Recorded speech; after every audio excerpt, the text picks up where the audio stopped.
ಇನ್ನು ರಾಜೀನಾಮೆ ಘೋಷಣೆ ಮಾಡಿದಂತ ಅರವಿಂದ್ ಕೇಜ್ರಿವಾಲ್ ಇನ್ನೆರಡು ದಿನದಲ್ಲಿ ಸಿಎಂ ಸ್ಥಾನಕ್ಕೆ ರಾಜೀನಾಮೆ ನೀಡ್ತೇನೆ ಅಂತ ಹೇಳಿದ್ದಾರೆ. ದೆಹಲಿ ಸಿಎಂ ಅರವಿಂದ್ ಕೇಜ್ರಿವಾಲ್ ಮಹತ್ವದ ಘೋಷಣೆ. ತಮ್ಮ ಸ್ಥಾನಕ್ಕೆ ಮುಖ್ಯಮಂತ್ರಿ ಸ್ಥಾನಕ್ಕೆ ರಾಜೀನಾಮೆ ಕೊಡೋದಾಗಿ ಹೇಳಿದ್ದಾರೆ. ಇನ್ನೆರಡು ದಿನದಲ್ಲಿ ಸಿಎಂ ಸ್ಥಾನಕ್ಕೆ ರಾಜೀನಾಮೆ ನೀಡ್ತೇನೆ. ಕೇಜ್ರಿವಾಲ್ ಪ್ರಾಮಾಣಿಕವಾಗಿದ್ರೆ ಮತ್ತೆ ಆಮ್ ಆದ್ಮಿ ಪಕ್ಷಕ್ಕೆ ಮತ ಹಾಕಿ ಅಂತ ಮನವಿ ಮಾಡಿಕೊಂಡಿದ್ದಾರೆ. ನವೆಂಬರ್ನಲ್ಲಿ ದೆಹಲಿ ವಿಧಾನಸಭೆಗೆ ಚುನಾವಣೆಗೆ ಒತ್ತಾಯ. ಆರೋಪ ಹೊತ್ತು ಸಿಎಂ ಸ್ಥಾನದಲ್ಲಿ ನಾನು ಮುಂದುವರಿಯೋದಿಲ್ಲ, ರಾಜೀನಾಮೆ ಕೊಡ್ತೀನಿ ಇನ್ನೆರಡು ದಿನದಲ್ಲಿ ಅಂತ ಹೇಳಿದ್ದಾರೆ. ನಾನು ಜೊತೆಗೆ ಅಗ್ನಿ ಪರೀಕ್ಷೆಗೆ ಸಿದ್ಧರಿದ್ದೇವೆ.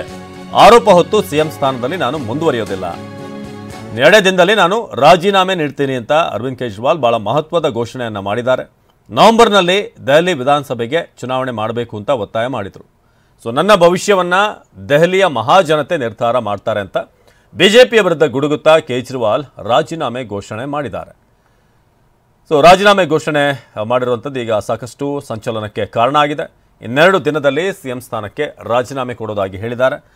ರಾಜ್ಯದ ದೆಹಲಿಯ ಜನತೆ ಇದನ್ನು ನಿರ್ಧಾರ ಮಾಡಲಿ, ಆರೋಪ ಹೊತ್ತು ನಾನು ಈ ಸ್ಥಾನದಲ್ಲಿ ಮುಂದುವರಿಯೋದಿಲ್ಲ ಅಂತ ಹೇಳಿದ್ದಾರೆ.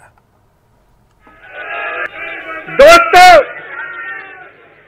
2 दिन के बाद, आज से 2 दिन के बाद मैं सीएम की कुर्सी से इस्तीफा देने जा रहा हूं.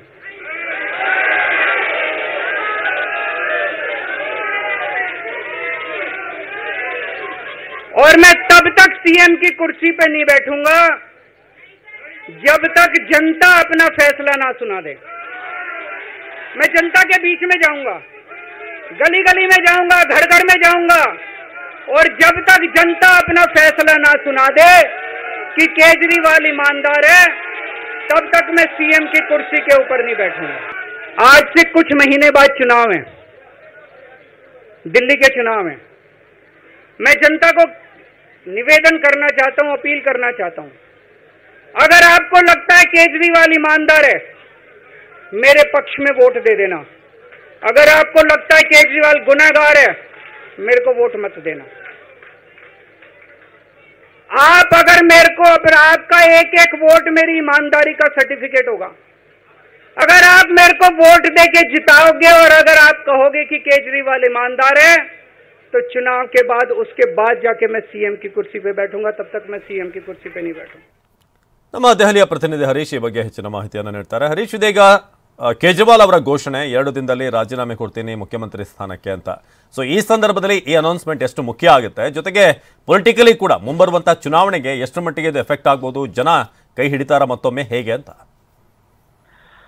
ಹೌದು ಅವಿನಾಶ್, ಅರವಿಂದ್ ಕೇಜ್ರಿವಾಲ್ ಅವರು ಇಂತಹ ನಿರ್ಧಾರಗಳಿಗೆ ಅವರು ಫೇಮಸ್ ಆಗಿರುವಂತಹದ್ದು. ಚುನಾವಣೆಗಳನ್ನ ಹೀಗೆ ಅವರು ರಾಜೀನಾಮೆ ಕೊಟ್ಟು ಎದುರಿಸಿರುವಂತಹದ್ದು. ಮುಖ್ಯವಾಗಿ ಈಗ ನಿನ್ನೆ ಅಷ್ಟೇ ಜೈಲಿನಿಂದ ಹೊರ ಬಂದಿದ್ದಾರೆ ಅರವಿಂದ್ ಕೇಜ್ರಿವಾಲ್ ಅವರು. ಜೈಲಿನಿಂದ ಹೊರ ಬಂದು 48 ಗಂಟೆ ಒಳಗೆ ಒಂದು ಮಹತ್ವದ ಘೋಷಣೆಯನ್ನ ಮಾಡಿದ್ದಾರೆ. ನಾನು ಸಿಎಂ ಸ್ಥಾನಕ್ಕೆ ರಾಜೀನಾಮೆಯನ್ನ ಕೊಡ್ತೀನಿ ಇನ್ನ 2 ದಿವಸಗಳಲ್ಲಿ ಅನ್ನುವಂಥದ್ದನ್ನ ಘೋಷಣೆ ಮಾಡಿದ್ದಾರೆ. ಇದುವರೆಗೂ ಕೂಡ ಬಿಜೆಪಿ ನಾಯಕರು ಪಟ್ಟು ಹಿಡಿದಿದ್ರು ಅರವಿಂದ್ ಕೇಜ್ರಿವಾಲ್ ಅವರು ರಾಜೀನಾಮೆಯನ್ನ ನೀಡಬೇಕು ಅನ್ನುವಂತ ನಿಟ್ಟಿನಲ್ಲಿ ಜೈಲಿಗೆ ಹೋದಂತಹ ಸಂದರ್ಭದಲ್ಲಿ. ಈಗ ಜೈಲಿನಿಂದ 6 ತಿಂಗಳ ನಂತರ ಬಿಡುಗಡೆ ಆಗಿದ್ದಾರೆ. ಬಿಡುಗಡೆಯಾಗಿ ಬಂದ ಬಳಿಕ ಈಗ ರಾಜೀನಾಮೆ ನೀಡುವ ಮಾತುಗಳನ್ನಾಡಿದ್ದಾರೆ. ನವೆಂಬರ್ನಲ್ಲಿ ಚುನಾವಣೆ ಆಗಬೇಕು ಅನ್ನುವಂಥದ್ದನ್ನ ಹೇಳ್ತಾ ಇದ್ದಾರೆ.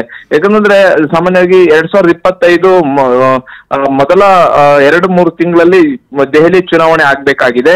ಆದ್ರೆ ಈ ವರ್ಷದ ನವೆಂಬರ್ನಲ್ಲಿ ಚುನಾವಣೆ ಆಗ್ಲಿ, ಅಂದ್ರೆ ಮಹಾರಾಷ್ಟ್ರ ಜೊತೆಗೆ ಚುನಾವಣೆ ಆಗ್ಲಿ, ಚುನಾವಣೆಯನ್ನು ನಾವು ಎದುರಿಸಲಿಕ್ಕೆ ಸಿದ್ಧ ಇದ್ದೇವೆ. ಮತ್ತೆ ಅರವಿಂದ್ ಕೇಜ್ರಿವಾಲ್ ಒಂದ್ ವೇಳೆ ಏನಾದ್ರು ತಪ್ಪು ಮಾಡಿದ್ರೆ ಅದನ್ನ ಜನತೆ ನಿರ್ಧಾರ ಮಾಡ್ಲಿ, ನನಗೆ ಮತ ಹಾಕೋದೇ ಬೇಡ, ನನ್ನ ಪಕ್ಷಕ್ಕೆ ಮತ ಹಾಕೋದೇ ಬೇಡ. ಒಂದ್ ವೇಳೆ ಅರವಿಂದ್ ಕೇಜ್ರಿವಾಲ್ ಬೇಕು, ದೆಹಲಿಗೆ ಮುಖ್ಯಮಂತ್ರಿಯಾಗಿ ಮತ್ತೆ ಬೇಕು, ಆಮ್ ಆದ್ಮಿ ಪಕ್ಷ ದೆಹಲಿಯನ್ನ ಮುನ್ನಡೆಸಲಿಕ್ಕೆ ಬೇಕು ಅಂತಂದ್ರೆ ದೆಹಲಿಯ ಜನತೆ ಆಮ್ ಆದ್ಮಿ ಪಕ್ಷಕ್ಕೆ ಮತವನ್ನ ಹಾಕ್ಲಿ, ಅಧಿಕಾರಕ್ಕೆ ತರಲಿ ಅನ್ನುವಂತಹದನ್ನ ಹೇಳಿದ್ದಾರೆ. ಮುಂದಿನ 2 ದಿನಗಳ ಒಳಗಾಗಿ ರಾಜೀನಾಮೆಯನ್ನ ನೀಡ್ತೀನಿ ಅನ್ನುವಂತಹದನ್ನ ಹೇಳಿದ್ದಾರೆ.